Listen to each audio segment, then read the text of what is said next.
Hello dear students, मैं लाया हूँ आपके लिए इंपॉर्टेंट क्लास जैसे कि इंग्लिश के कुछ क्वेश्चंस हैं और मेरे क्वेश्चंस आपके एग्जाम के लिए वेरी हेल्पफुल होने वाले हैं। और मेरी इस वीडियो को आप प्लीज़ पूरा देखें और अगर नए हैं तो आप प्लीज़ इसे सब्सक्राइब करें चैनल को, मेरी वीडियो को लाइक करें और दोस्तों में ज़रूर शेयर करें। तो मैं चलता हूँ आपके साथ कुछ इंग्लिश के ऐसे क्वेश्चन हैं जो आपके एग्ज़ाम में आएंगे, चाहे वो SSC का एग्ज़ाम हो, यूपी टेट का एग्ज़ाम हो, TGT का एग्ज़ाम हो या कोई भी इंग्लिश से रिलेटेड एग्ज़ाम है तो आपके लिए वेरी हेल्पफुल होने वाला। तो मेरे साथ वीडियो के एंड तक ज़रूर बने रहें आप, और मेरे क्वेश्चन आपके लिए नोटबुक लेकर के रखें और उसमें से आप सारे पॉइंट्स जितने भी इंपॉर्टेंट हैं उनको आप ज़रूर नोट करके रखें। क्योंकि ये पॉइंट्स आपकी वेरी हेल्पफुल हैं और बहुत अच्छे से समझ में आएंगे। तो मेरे साथ बने रहें। देखो पहला क्वेश्चन है आपके लिए, देखो पहला क्वेश्चन है, मान लीजिएगा कि जैसे एग्ज़ाम में आता है I wish dash the principal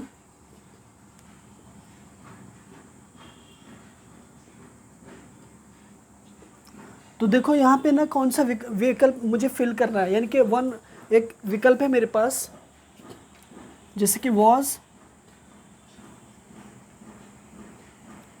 were, had, have.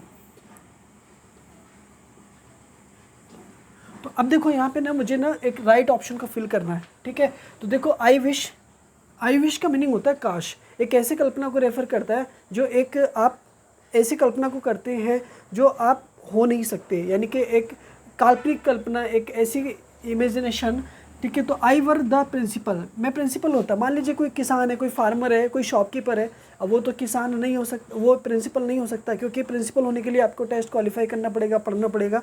तो बट आप नहीं वहाँ तक नहीं पहुँच सकते हो, तो आप ऐसी कल्पना कर रहे हो जो आप कर ही नहीं सकते हो, ठीक है। तो देखो यहाँ पे ऑप्शन क्या बनता है कि हैड नहीं आएगा आपका ऑप्शन, ठीक है, और हैव भी नहीं आएगा। क्यों? क्योंकि हैड है वो अपने साथ वर्ब की थर्ड फॉर्म लेते हैं। क्लियर, समझ में आ रहा है? अब यहाँ पर वाज, आप सोच रहे होंगे सर आई के साथ तो वाज आता है, तो बिल्कुल ये क्वेश्चन आंसर होगा आपका, बट ये वाला आंसर नहीं है आपका, आएगा वर यहाँ पर, ठीक है। तो I wish I were the principal, तो ये आपका राइट ऑप्शन बनेगा। क्वेश्चन नंबर आपका सेकेंड, क्वेश्चन नंबर आपका सेकेंड है इफ़ सुहेल, देखो इफ़ सुहेल मी कोमा, तो आई शैल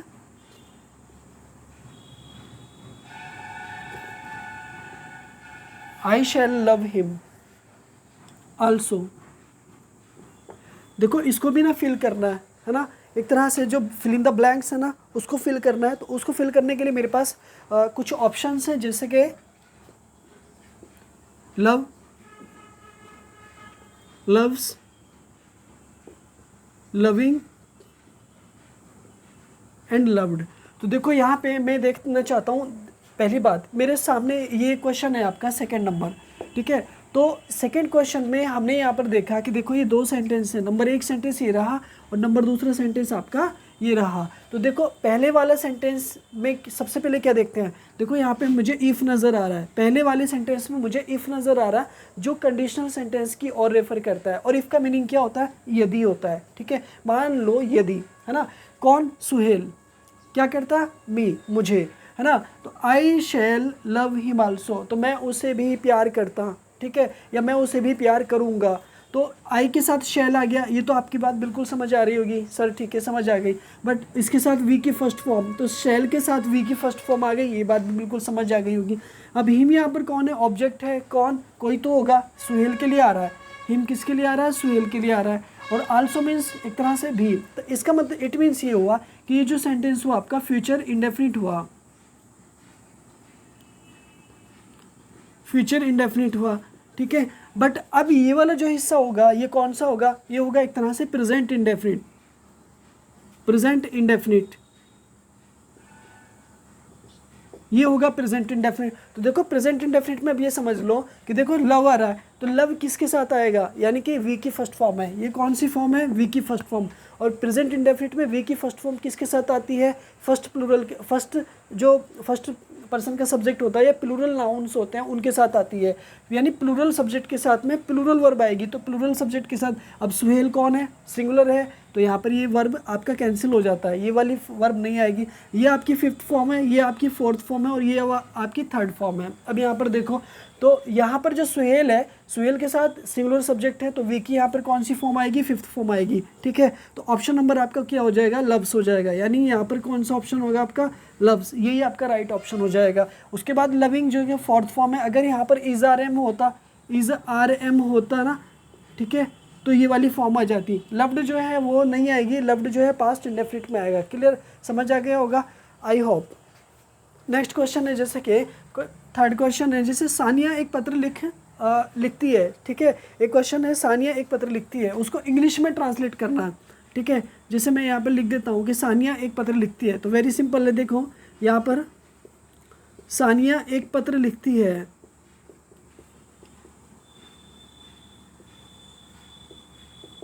सानिया एक पत्र लिखती है, तो वेरी सिंपल है, इसको इंग्लिश में ट्रांसलेट करना है। तो देखो सब्जेक्ट का हुआ, रूल क्या होता है, ये प्रेजेंट इंडेफिनिट का टेंस है आपका, ता ती ते आ रहा है, यानी कि किसी हैबिट की ओर इशारा करता है। ठीक है, तो रूल क्या होता है इसका, सब्जेक्ट प्लस वर्ब की 1st फॉर्म या 5th फॉर्म प्लस ऑब्जेक्ट है आपका। अब यहाँ पर देखो कुछ देर पहले मैंने आपको समझाया था कि सुहेल एक सिंगुलर सब्जेक्ट है, तो ऐसे ही सानिया भी एक सिंगुलर सब्जेक्ट है, तो सिंगुलर सब्जेक्ट अपने साथ सिंगुलर वर्ब लेकर के आएगा, तो सानिया। ठीक है, अब राइट मीन्स क्या होता है, लिखना होता है, राइट की ना 5th फॉर्म लेकर के आएंगे, राइट्स ए लेटर,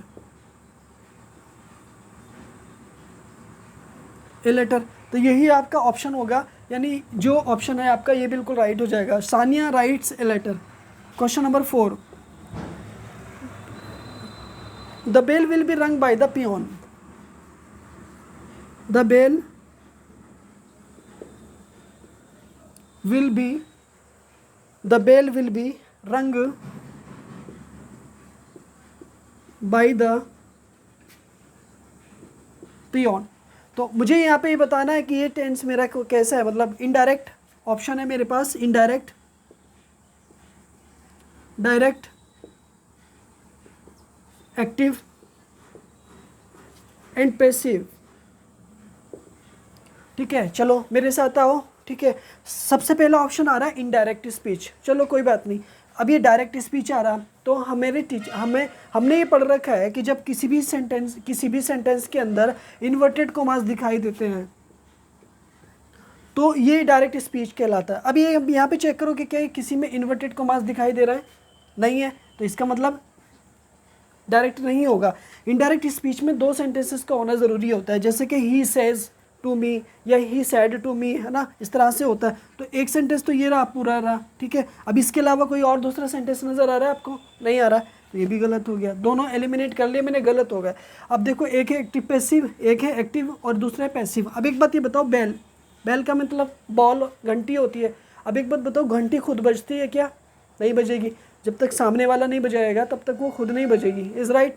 ठीक है, तो क्या है, bell is a non living thing है। इस दुनिया में जितनी भी नॉन लिविंग थिंग्स हैं वो बाह्य चीज़ के अलावा कुछ एक्टिविटी नहीं करती। जब तक मैं कुछ एक्टिविटी नहीं करूँगा वो नहीं हिल पाएंगी। जैसे बुक है, टेबल है, मेज है, बेंच है, चेयर है, ये हिलेंगी क्या, नहीं हिलेंगी। तब तक मैं इनको नहीं हटाऊँगा तब तक ये नहीं हट पाएंगी। इसका मतलब ये हुआ कि जो बेजानदार चीज़ है, जो नॉन लिविंग थिंग्स हैं, वो नहीं हटती हैं। और ऐसे हालात में क्या करते हैं कि वो एक तरह से खुद एक एक्टिविटी नहीं करेंगी। ऐसे हालात में वो उनको चलाया जाएगा किसी के द्वारा। क्यों, जैसे घंटी को बजाया जाएगा किसके द्वारा, पियोन के द्वारा बजाया जाएगा। बेंच को एक जगह से दूसरी जगह रखा जाएगा, मेरे द्वारा रखा जाएगा, तो मैं रखूँगा। ठीक है, सो ऐसे हालात में जो पियोन है ना वो बाद में आ गया। और यहाँ पर देखो बाई आ रहा है, तो बाई ना 90% एक ऐसी प्रीपोजिशन है जो बाई पैसिव वॉइस में आता है। आप ये याद रखना, तो सेंटेंस बनेगा पैसिव वॉइस, ना कि एक्टिव वॉइस, इज़ राइट। मुझे उम्मीद है सारी बातें समझ आई होंगी। एक बार मैं दोबारा जाऊंगा। देखो आई विश काश की ओर इशारा करता है, आई विश के साथ में आई वर आएगा, I were the principal. If Suhel loves me तो I shall love him also. ठीक है, उसके बाद में सुहेल एक तरह से लव्स आएगा। ओके, तो प्रेजेंट इंडेफिनिट में बनेगा, ये आपका फ्यूचर इंडेफिनिट है। सानिया एक पत्र लिखती है तो सानिया राइट्स अ लेटर आ जाएगा। उसके बाद the bell will be rung by the peon, तो एक तरह से इनडायरेक्ट नहीं है, डायरेक्ट नहीं है, एक्टिव नहीं है, बल्कि ये सेंटेंस आपका कैसा है, पैसिव वॉइस सेंटेंस है आपका। ठीक है, अगला सेंटेंस आपके लिए,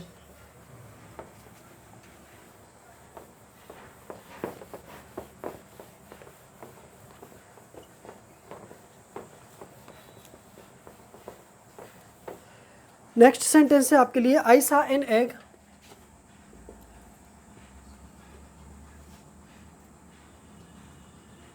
आई सा an egg dash, option A, ठीक है। Number 1 tomorrow, yesterday, today, the following day, the following day, okay. तो देखो यहाँ पर ना मुझे ना आई सा एन एग, अब यहाँ पे वॉच करो कि ऑप्शन राइट क्या आएगा। देखो बच्चों, आई के बाद क्या है, सा इज़ द सेकेंड फॉर्म। सा क्या है बच्चों, एक सेकेंड फॉर्म है, और किस में आती है, पास्ट इंडेफिनिट में आती है। किस में आती है, पास्ट इंडेफिनिट में आती है, पास्ट इंडेफिनिट में, ठीक है। तो देखो पास्ट इंडेफिनिट में, पास्ट में कौन सा वर्ड है जो पास्ट में आता है, टुमारो आता है क्या, फ्यूचर में आता है, ठीक है। यस्टरडे पास्ट में आता है, टुडे प्रेजेंट में आता है, the following day he tomorrow है। क्लियर, समझ आ गई। तो yesterday is the right option हो जाएगा यहाँ पे। नेक्स्ट क्वेश्चन है आपका, I know,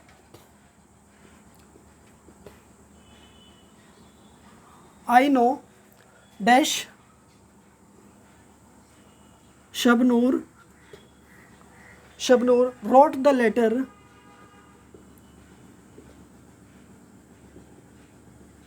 wrote the letter। अब यहाँ पे फिल इन द ब्लैंक्स को मुझे फिल करना है, ठीक है। जैसे कि if that, since and would that, would that. तो देखो इन चारों में से ना एक प्रॉपर वर्ड आएगा, उसको फाइंड करना है। तो देखो आई नो, ठीक है। इफ़ का मीनिंग क्या होता है, यदि। अब सेंस लगाओ, ये आई नो, यदि शबनूर ने एक पत्र लिखती थी या एक पत्र लिखा, मज़ा नहीं आ रहा है, ठीक है। दैट, आई नो दैट, मैं जानता हूँ कि शबनूर एक पत्र लिखती थी, भाई चलेगा, ठीक है। सिंस का मीनिंग होता है से या चूँकि। आई नो, चूँकि शबनूर एक पत्र लिखती थी, मज़ा नहीं आ रहा है यहाँ भी। वुड दैट का मीनिंग होता है काश, वुड दैट का मीनिंग होता है काश। तो अब देखो यहाँ पे भी समझ नहीं आ रहा है, ठीक है। काश, आई नो मैं जानता हूँ, काश शबनूर रॉट द लेटर, नहीं ये भी नहीं बन रहा है, ठीक है। तो कंजक्शन आपका बनेगा क्या, that. That is the right option is here. Question number 7 आपका, we were playing in the field for 2 hours,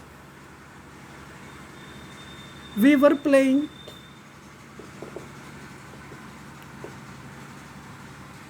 in the field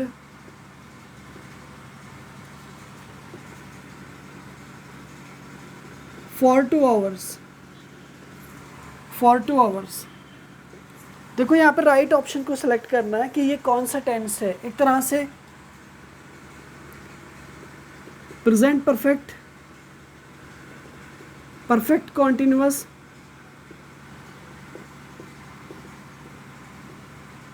indefinite या कॉन्टिन्यूअस, ठीक है। तो इन चारों में से ना मुझे एक को सिलेक्ट करना। अब ना एक पल के लिए सोचो, देखो वी के साथ प्लूरल तो वर्ब आ गई, ये तो बहुत अच्छे से आ गया समझ में। प्लेइंग आ गया, इन द फील्ड भी समझ आ गया, बट यहाँ पे देखो फॉर 2 hours है। फॉर 2 hours किसके लिए, मतलब टाइम को रेफर करता है, और टाइम किस में आता है, परफेक्ट कॉन्टिन्यूअस में। ये बात तो समझ आ गई। लेकिन यहाँ पर ये आ रहा है ना, तो इसकी जगह क्या आएगा, हैड आएगा, हैड बीन आएगा। लेकिन यहाँ पे तो वर्ड दे रखा है, तो इसका मतलब क्या हुआ कि मैं यहाँ पे ना इसको इरेज कर दूंगा, यहाँ से हटा दूंगा। मुझे कुछ करना नहीं है, बस काटना है वहाँ से। और ये मेरा टेंस हो जाएगा कौन सा वाला, पास्ट कॉन्टिन्यूअस का, ये वाला पास्ट कॉन्टिन्यूअस। आप कहेंगे सर अगर यहाँ पर मैं नहीं काट रहा तो फिर मुझे यहाँ पे हैड बीन लिखना पड़ेगा वर्ड की जगह, तब मेरा ना परफेक्ट कॉन्टिन्यूअस बनेगा जाके। क्लियर, समझ आ गया। नेक्स्ट आ जाओ, आई does not go, I does not go, I does not go to market, go to market in the evening, in the evening, no error, ठीक है, यहाँ देखो option A B C D, यानी option A B C and D. देखो यहाँ पे आई के साथ, आई सब्जेक्ट है आपका, क्लियर, समझ आ गया। आई के साथ क्या आता है, डज नॉट आता है, तो चोर को पकड़ लिया ना आपने यहीं पे, ठीक है, तो यही आपका ऑप्शन हो जाएगा। इसमें मिस्टेक है, तो यहाँ पे इसे सही करने के लिए ना ई एस को डिलीट करना होगा, तो I do not, I does not की जगह ना आई डू नॉट हो जाएगा। I do not go to market in the evening. Okay, next question number 9 आपका। देखो एंगर इज एन, इसके बाद में क्या आ रहा है, इसके बाद क्या आ रहा है, इंसिडेंट आ रहा है, इंसिडेंट, इंसिडेंट। ओके, तो यहाँ पर ऑप्शन आपको लेना है क्या, द, ए, एन या एनी, तो इन चारों में से एक ऑप्शन लेना है। तो देखो यहाँ पे मतलब ये होता है कि डेफिनेट आर्टिकल तो नहीं आएगा यहाँ पे, इनडेफिनेट आर्टिकल एनी भी नहीं आएगा यहाँ पे, बट ए या एन में से एक आएगा। लेकिन हमने लर्न कर रखा है कि जब कोई नाउन किसी भी वॉवेल से शुरू होता है ना, तो वी यूज़ एन का यूज़ करते हैं यहाँ पे, ठीक है। तो ऑप्शन आपका क्या बनेगा, एन बनेगा। क्वेश्चन नंबर 10 आपका, प्यूपिल है ना, प्यूपिल, तो प्यूपिल है, प्यूपिल डैश दैट आ गया, तो दैट के बीच में आप कौन सा वर्ड आएगा, एक तरह से saying, tells, tells, narrated, narrated या आस्किंग। देखो पीपल ना से है, ठीक है, पीपल क्या है, प्लूरल है, तो यहाँ पर क्या आ जाएगा आपका, से आ जाएगा। जबकि सेइंग कब आता, जब यहाँ पे इज आर एम वाजवर होता ना, तब आता। ओके, टेल्स कब आता, जब यहाँ पे सब्जेक्ट सिंगुलर होता। नरेटेड कब आता, जब यहाँ पे पास्ट होता, ठीक है। तो आस्किंग कब आता, जब यहाँ पे आर होता। तो एक तरह से ना नरेटेड आ सकता है, लेकिन नरेटेड आएगा नहीं, क्योंकि जो पैसेज में जो स्टोरी है ना वो प्रेजेंट में चल रही है, ना कि पास्ट में। तो यहाँ पर ना अकॉर्डिंग टू पैसेज ना से आएगा, ठीक है। एक बार ना रिवीजन कर लो आप।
Next,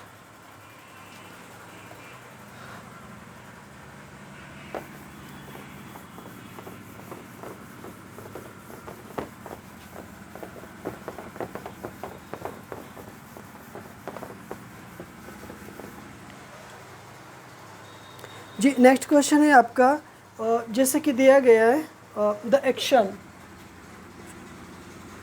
the dash action, the dash action दिया है, तो उसमें ना जैसे आपको दे रखे हैं, जैसे greatness, great, greatly and greater. देखो यहाँ पे ना 4 ऑप्शन है, 4 ऑप्शन में से एक आएगा।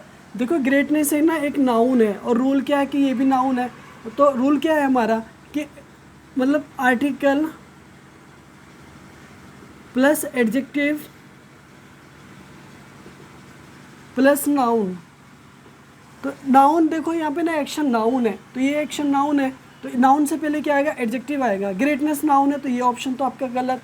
ग्रेटली, जिन वर्ड्स के लास्ट में एल वाई आता है 90% एडजेक्टिव हो, एडवर्ब होते हैं, सॉरी ये भी कैंसिल हो गया। ग्रेटर एडजेक्टिव तो है लेकिन कंपैरिजन दिखा रहा है, बट पूरे बेसिस में कहीं कंपैरिजन को फॉलो नहीं किया गया है, तो ये भी कैंसिल हो जाएगा। बच्चा आपका ग्रेट, ग्रेट ही आपका राइट ऑप्शन हो जाएगा। क्वेश्चन नंबर आपका 12,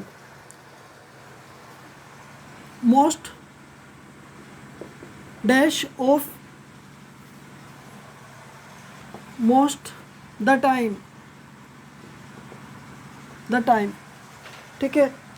ऑप्शन है आपका of, in, up and for,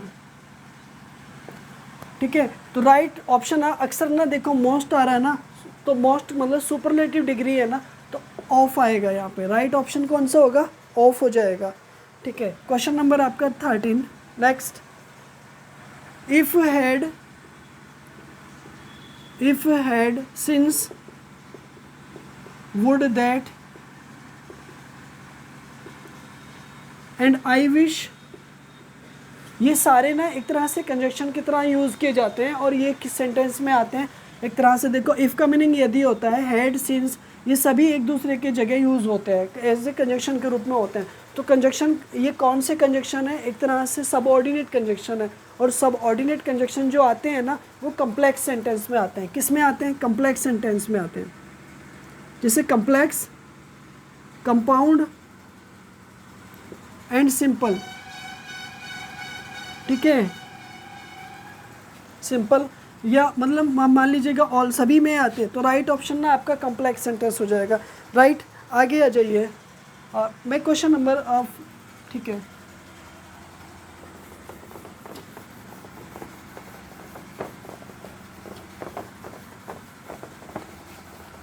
ठीक है, उसका आंसर ना कम्प्लेक्स सेंटेंस था। नेक्स्ट है फाइंड द मिसस्पेल्ड वर्ड। देखो मिसस्पेल्ड वर्ड को फाइंड करना है, मिसस्पेल्ड वर्ड को फाइंड करना, मिसस्पेल्ड वर्ड को, 14 नंबर है, 14 मिसस्पेल्ड वर्ड को फाइंड करना। ये लिख हटा दो यहाँ से, ठीक है। देखो पहला वर्ड है आपका एड्रेस, ये आपका बिल्कुल ठीक है, इसमें कोई मिस्टेक नहीं है। अगला है फॉल्सहुड, देखो फॉल्सहुड में भी कोई दिक्कत नहीं है, बिल्कुल ठीक है, फॉल्सहुड में भी दिक्कत नहीं है। ग्रामर, देखो ग्रामर की जो स्पेलिंग है ना, वो आपके पेपर में ना MMER दी गई है, जबकि यहाँ पे ना A हो जाएगा, यही आपका ना राइट ऑप्शन हो जाएगा, ठीक है।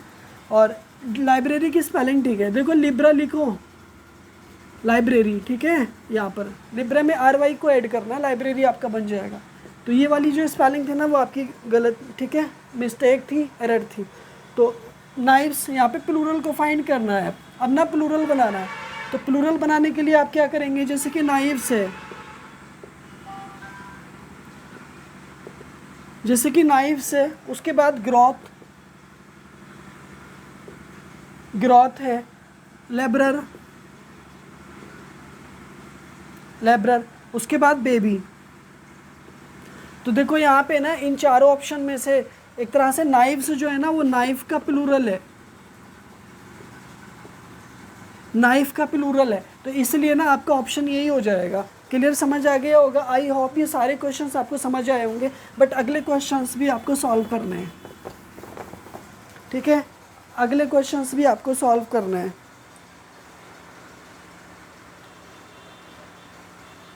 देखो पहला क्वेश्चन है आपका, the child slept before, the child slept before,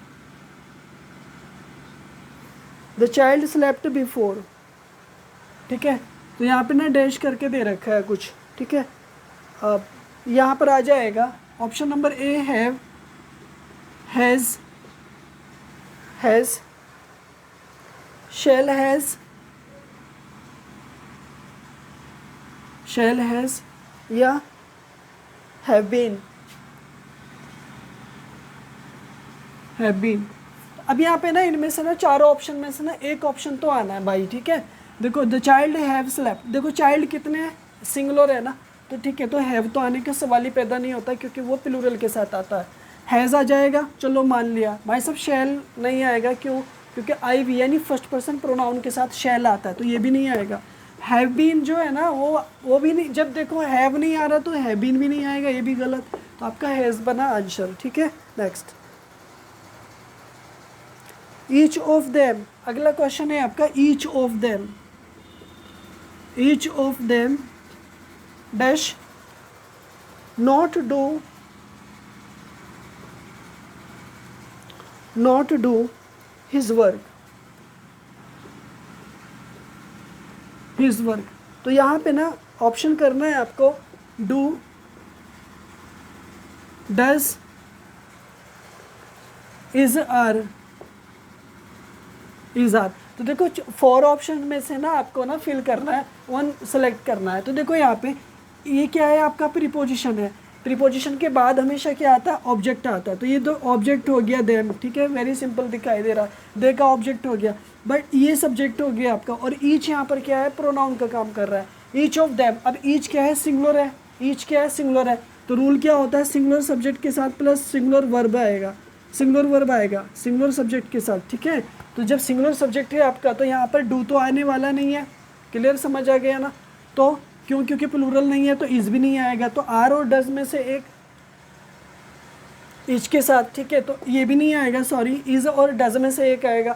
अब देखो यहाँ पे ना, अगर ये डू है, अगर ये डूइंग अगर होता तो इज आ जाता, लेकिन डूइंग है नहीं, डू है, तो आपका ऑप्शन बनेगा डज, ठीक है। नेक्स्ट,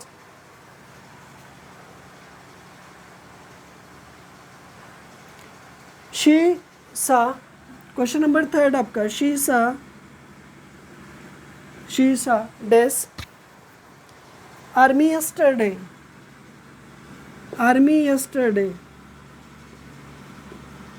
तो देखो प्रॉपर वर्ड को फाइंड करना है, जैसे कि ए, एन, द एंड एनी।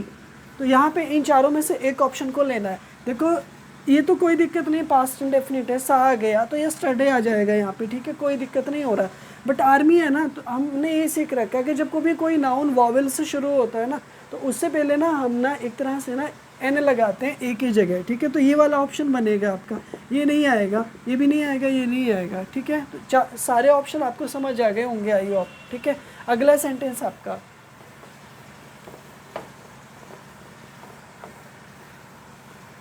ठीक है, 4 नंबर पे जाएंगे। Do not insult the poor, 4 है, don't insult the poor, don't insult the poor, don't insult the poor, okay. अब ये बताना कि ये कैसा सेंटेंस है। नंबर 1 इम्पेरेटिव, असर्टिव, एक्सक्लेमेटरी या इंटेरोगेटिव, ठीक है। तो इंटेरोगेटिव, तो अब यहाँ पे देखो पता लगा लिया हमने कि जो डोंट है ना, इंसल्ट द पुअर, कभी भी देखो सब्जेक्ट मतलब क्या है ना, यहाँ पे देखो इंटेरोगेटिव सेंटेंस में आपको लास्ट में ये दिखाई देगा, एक्सक्लेमेटरी सेंटेंस में ये दिखाई देगा, बट असर्टिव में ये दिखाई देगा, और एक तरह से इम्पेरेटिव में भी ये दिखाई देगा। तो देखो इस पूरे सेंटेंस में क्या आपको ये मार्क नज़र आ रहा है, नहीं नज़र आ रहा है, तो एलिमिनेट कर लो, हटा दो, ठीक है, हटा दिया। उसके बाद अभी इनमें से आ रहा है, देखो असर्टिव सेंटेंस का रूल क्या होता है, सब्जेक्ट होता है प्लस वर्ब होती है प्लस ऑब्जेक्ट होता है, जबकि इम्पेरेटिव का क्या होता है, वर्ब होती है प्लस ऑब्जेक्ट होता है। यानी कि आप कहें तो इसमें सब्जेक्ट तो है ही नहीं, देखो, ठीक है, सब्जेक्ट नज़र आ रहा है क्या कहीं, डोंट इंसल्ट वर्ब है, ठीक है, तो ये वाला आपका ऑप्शन सही हो जाएगा, ये वाला आपका रॉन्ग हो जाएगा। नेक्स्ट सेंटेंस आपका,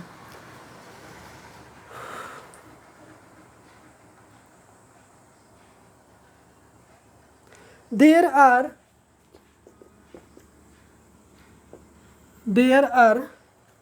dash types of voice,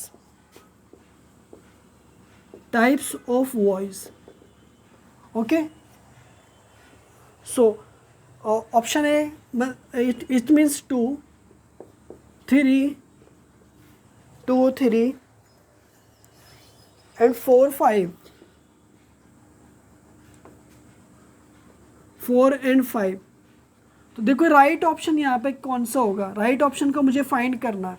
तो देखो यहाँ पे there are 2 types of voice, कितने प्रकार के होते हैं वॉइस, 2 टाइप्स के, यानी एक्टिव एंड पैसिव 2 प्रकार के वॉइस होते हैं इन इंग्लिश लैंग्वेज में, ठीक है। 6 नंबर आपका। Next, the cow is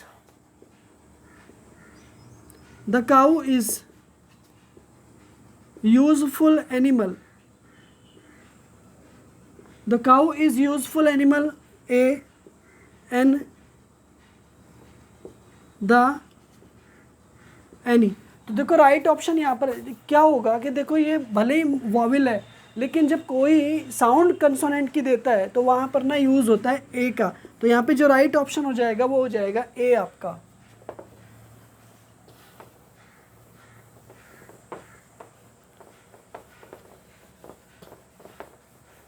next question है आपका, the more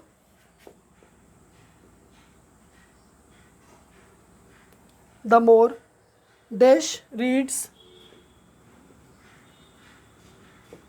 comma, the wiser he will be।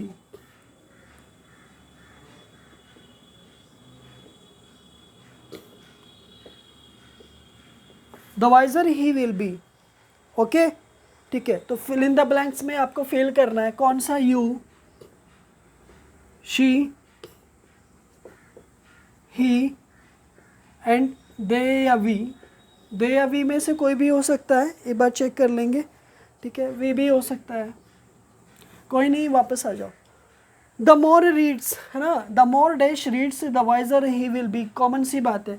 Conjunction यहाँ पर देखो, आर्टिकल है, ठीक है, दोनों से पहले आर्टिकल है। देखो ये कंपैरिजन है, ये भी कंपैरिजन है, यानी कंपैरेटिव डिग्री है, दो चीज़ों में कंपैरिजन कर रहे हैं। ठीक है, व्यक्ति कौन है, एक ही व्यक्ति है, यानी अगर वह पढ़ेगा तो क्या हो जाएगा, बुद्धिमान हो जाएगा।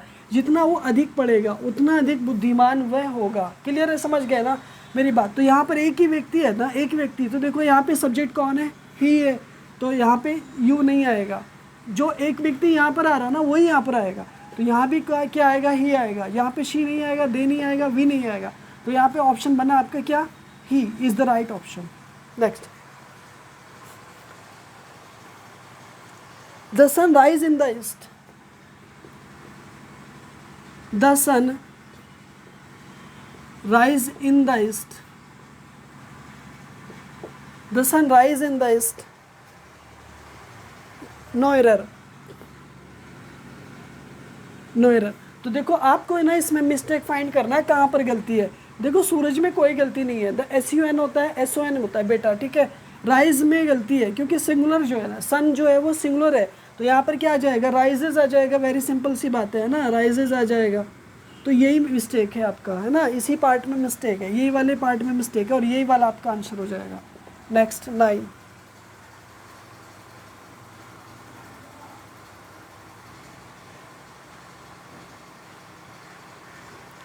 the food had been taken,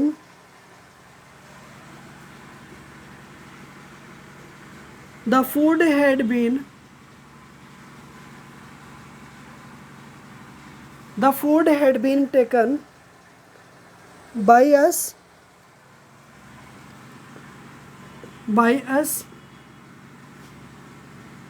before you came,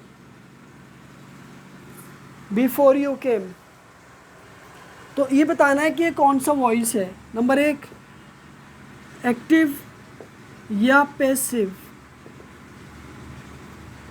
passive तो आप बताएंगे, वेरी सिंपल है,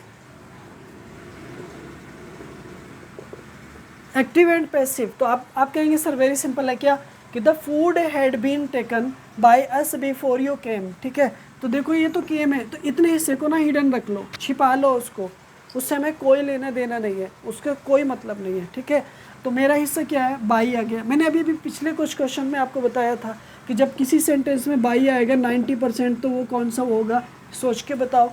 फिर यहाँ पर ऐसा आ गया। अच्छा दूसरी बात बताओ, फूड है, क्या फूड खाना खुद चल के आता है आपके पास, कि ले लो मैं आ गया मुझे खा लो, नहीं ना, आप जाते हो, आप लेते हो, खाते हो, खुद ही तो खाते हो यार। खाने में ताकत मतलब चल के थोड़ी आता है, छोटे छोटे पैरों से नहीं आता है ना। ठीक है, तो इसलिए क्या होगा, ये पैसिव वॉइस हो जाएगा आपका राइट ऑप्शन। ठीक है, नेक्स्ट,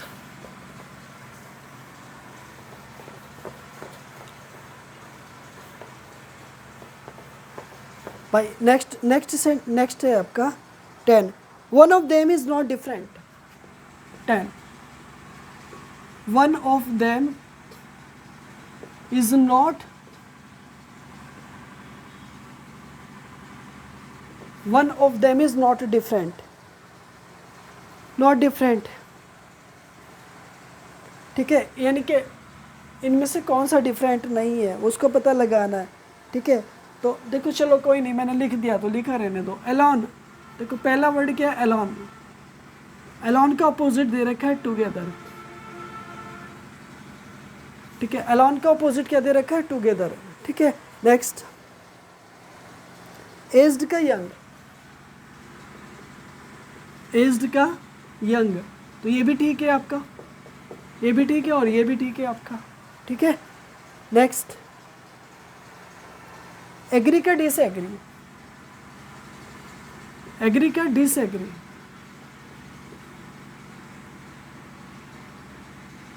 तो ये वाला भी ठीक है आपका ऑप्शन, ये ऑप्शन भी ठीक है।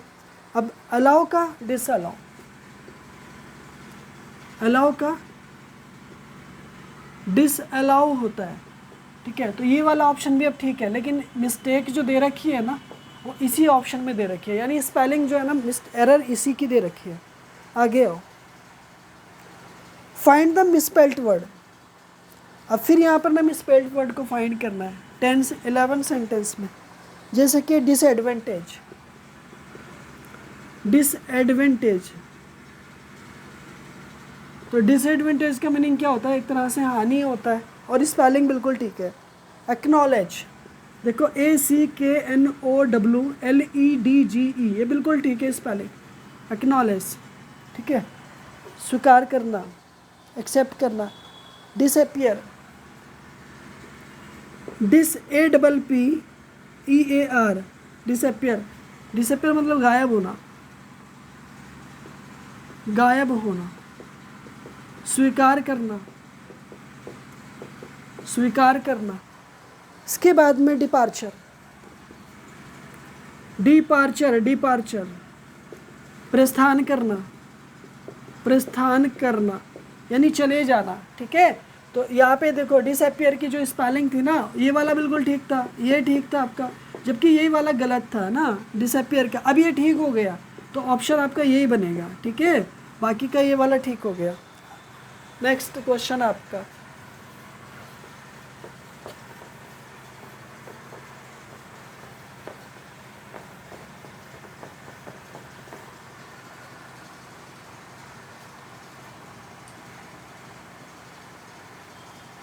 You should get up early in the morning.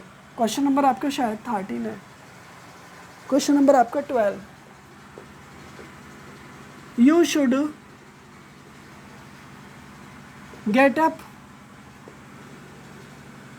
Early in the morning,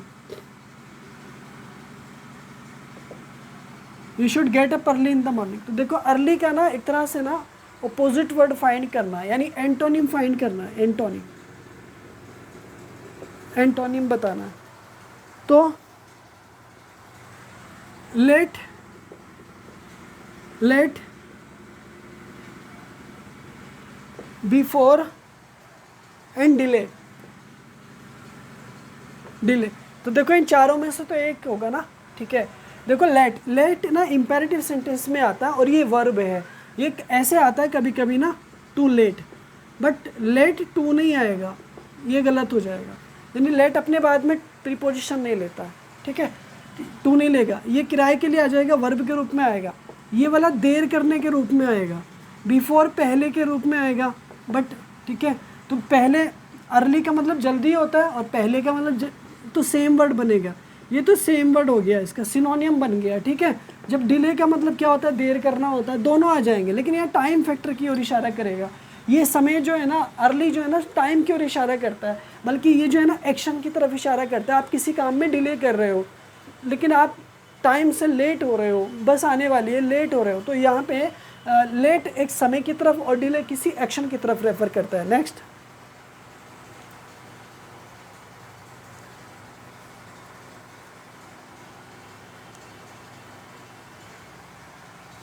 इनमें से ना एक नाउन है, वो नाउन का पता लगाना है, कौन सा नाउन है। एबल, देखो एबल क्या है, एबल एक एडजेक्टिव है जिसका मीनिंग होता है योग्य, ठीक है। एबल एक एडजेक्टिव है जिसका मीनिंग होता है योग्य।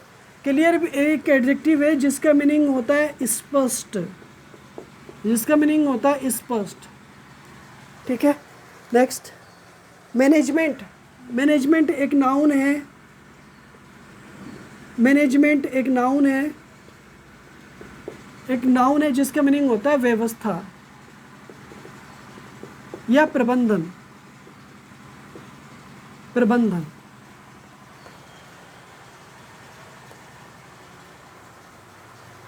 Next, justly.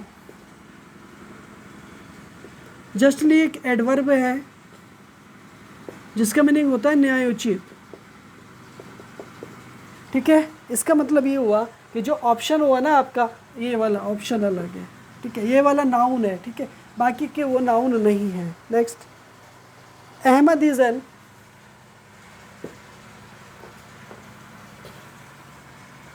नेक्स्ट क्वेश्चन है आपका जी,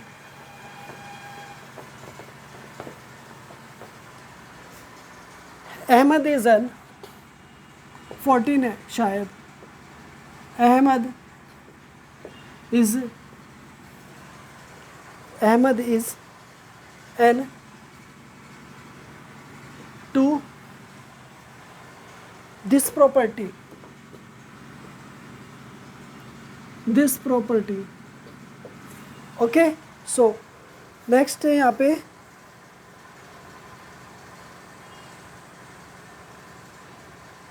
हेयर, हियर, हियर, हेयर, ठीक है, hair, hair, hair, hair,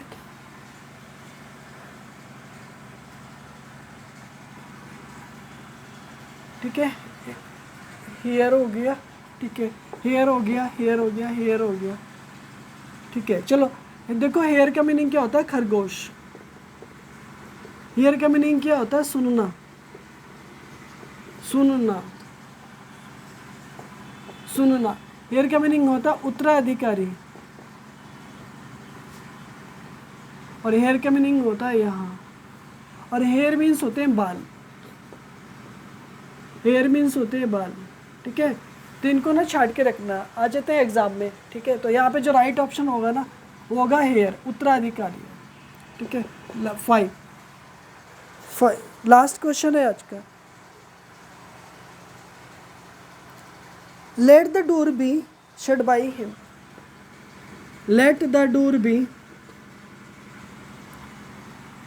shut by him, let the door be shut by him. इसमें से ना वर्ब का पता लगाना, वर्ब बताना, वर्ब क्या है इसमें, ठीक है। तो देखो यहाँ पे ना पूरे सेंटेंस में ना एक तरह से ना जो शट है ना, शट वो एक वर्ब है, बी के बाद यानी वी की थर्ड फॉर्म आ रहा है, तो शट यहाँ पर ना वर्ब होगा, और यही आपका ना राइट आंसर होगा। इसी तरह से मेरी सारे क्वेश्चंस आज कंप्लीट हो गए। और ये मेरी वीडियो कैसी लगी आपको, आप मुझे कमेंट में ज़रूर अपनी प्रॉब्लम बताएं, अपने क्वेश्चंस बताएं। किसी क्वेश्चन में अगर कोई डाउट है तो वो मुझे बताएं, एक्सप्लेन करें, मैं उसको अच्छे से बताऊंगा, समझाऊंगा आपको, ठीक है। और अगर मेरे चैनल पर नए हैं आप तो प्लीज़ लाइक तो बनता है, और सब्सक्राइब भी कर लीजिएगा। मैं ऐसे ही वीडियोज़ लेकर के आता हूँ आपके लिए, जो आप स्टूडेंट हैं, किसी भी कॉम्पिटिटिव एग्ज़ाम की प्रिपरेशन करते हैं, या आप अपने किसी बोर्ड एग्ज़ाम की प्रिपरेशन करते हैं, तो मेरी वीडियोज़ आपके लिए बहुत हेल्पफुल होने वाली हैं, और आप इन्हें कंटिन्यू देखें। पिछली वीडियोस भी नहीं देखी हैं, वोकेबुलरी की, वर्ड मीनिंग की नहीं देखी है, तो वो भी देखिए आप। मिलता हूँ मैं इसी तरह की आपसे अगली वीडियो में, तब तक के लिए मुझे बाय बाय।